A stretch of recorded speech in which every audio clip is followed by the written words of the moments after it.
Ndugu viongozi, ndugu waandishi wa habari, habari ya asubuhi.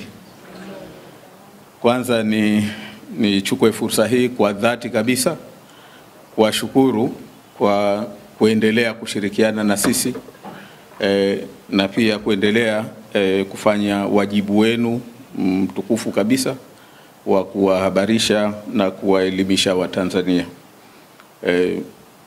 La pili, mmesikia taarifa ambayo ilitangulia kuelezwa na katibu wetu wa mambo ya nje Dr. Nasra kuhusiana na jambo hili, na pia taarifa ya kiongozi wa chama.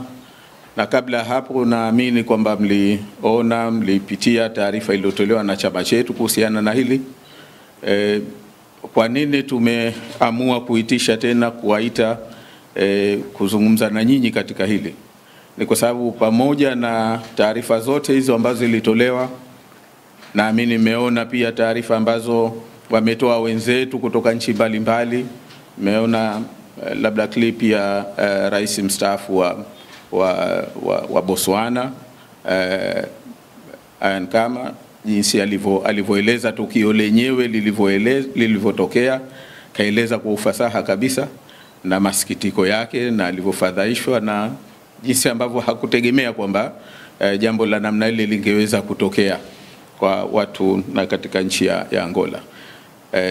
Sasa sisi pia tumeona kwamba na hapa kwetu watu mbalimbali wameendelea kulipotosha jambo hili pamoja na taarifa hii kuwa ya wazi, na ililotufadhaisha zaidi na ambalo linanifanya na mimi nisimame hapa baada ya viongozi wenzangu hao kulieleza ni upotoshaji huu kufanywa na viongozi waandamizi wa Chama cha Mapinduzi, na hasa mtu ambaye hukumtarajia kama makamu mwenyekiti bara wa Chama cha Mapinduzi Bwana Stephen Wasira, na pia naibu katibu mkuu, naibu katibu wa habari na uenezi wa kule Zanzibar ndugu Hamisi Mbeto.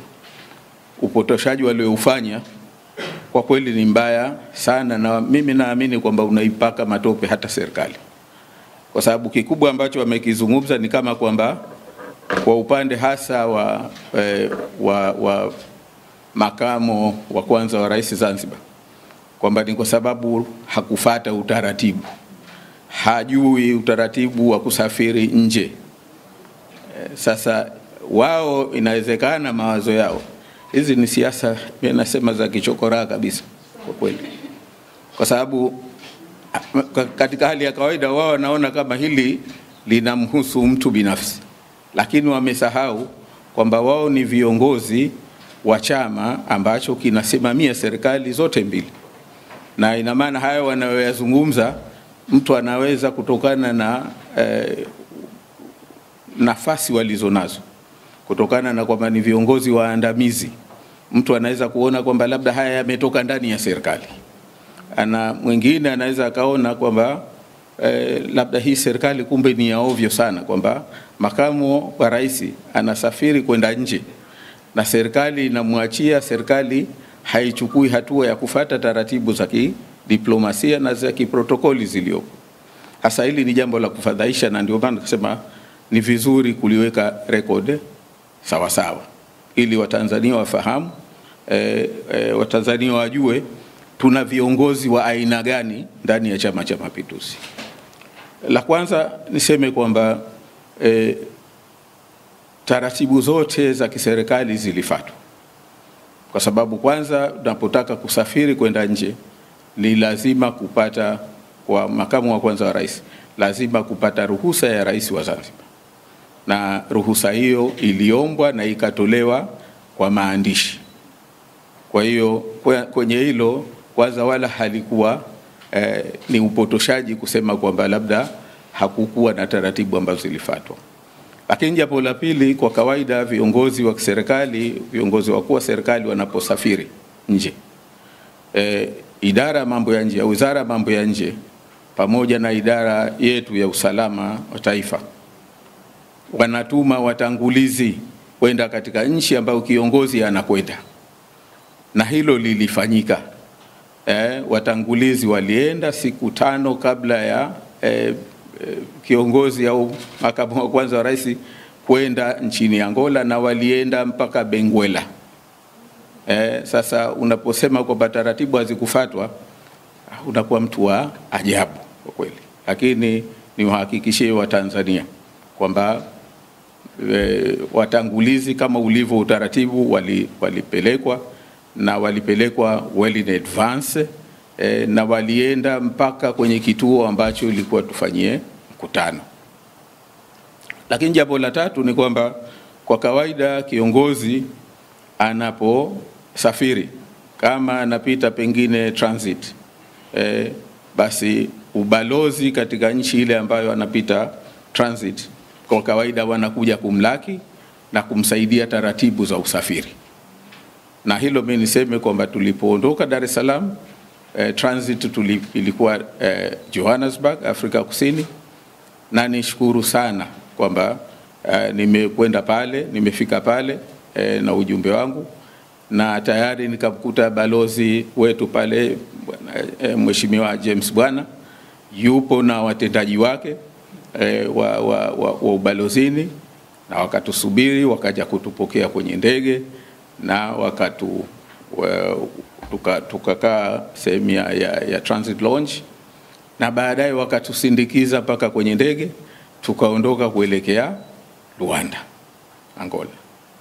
Kwa hiyo hilo ni jambo la msingi sana kwamba serikali ilijua na ilitimiza wajibu wake kiuweledi na kwa taratibu zinazotakiwa. Lakini kawaida nyingine, utaratibu ni kwamba kiongozi anapokwenda katika nchi ambayo anakwenda, kwa kawaida ubalozi wetu unakuwepo na kushughulikia taratibu zake za kuweko katika nchi ile. Na mimi nishukuru sana kwamba pamoja na matatizo ya usafiri ambayo yalimfanya balozi wetu wa Tanzania nchini Zambia, Luteni General Matthew Kitungule alikuwepo tokea Afrika Kusini, na tukawa kwenye ndege moja kwenda Luanda, Angola, na tumefika pale na akaanza taratibu za kushughulikia jambo hili, kushughulikia ziara hii.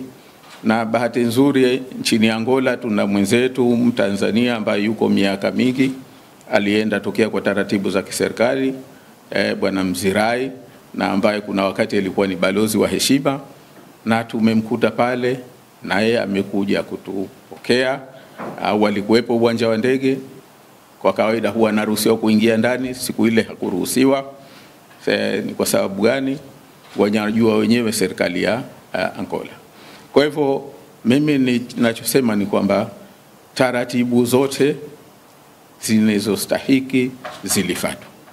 Kama ni makosa, yalifanywa makosa na nchi ya Angola, na hii ndio ya kuulizwa, hii ndio ya, kwa sababu sisi tulipofika taratibu, hata kama walikuwa na tatizo na tulichoendea tujali, lakini hawakupaswa, au kama walikuwa na tatizo na sisi, basi kwa kawaida unaambiwa kwa nini huna visa, huna kitu gani, ni undesirable.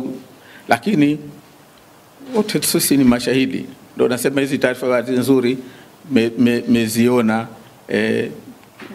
kupitia sources mbalimbali, kwamba hakuna ambaye alielezwa kwanza kinachofuata, kwamba hatua gani, hatukuelezwa tatizo ni kitu gani. Mpaka hapa tunasimama, basi mpaka leo hatujaelezwa kulikuwa na tatizo gani. Si serikali ya Angola, si serikali yetu ya Tanzania ambayo imetoa taarifa rasmi. Sijui kama na wao walielezwa, kwa sababu tegemea kwamba balozi wetu ingejua, lakini balozi wetu tumekuwa naye pale, lakini hakujua.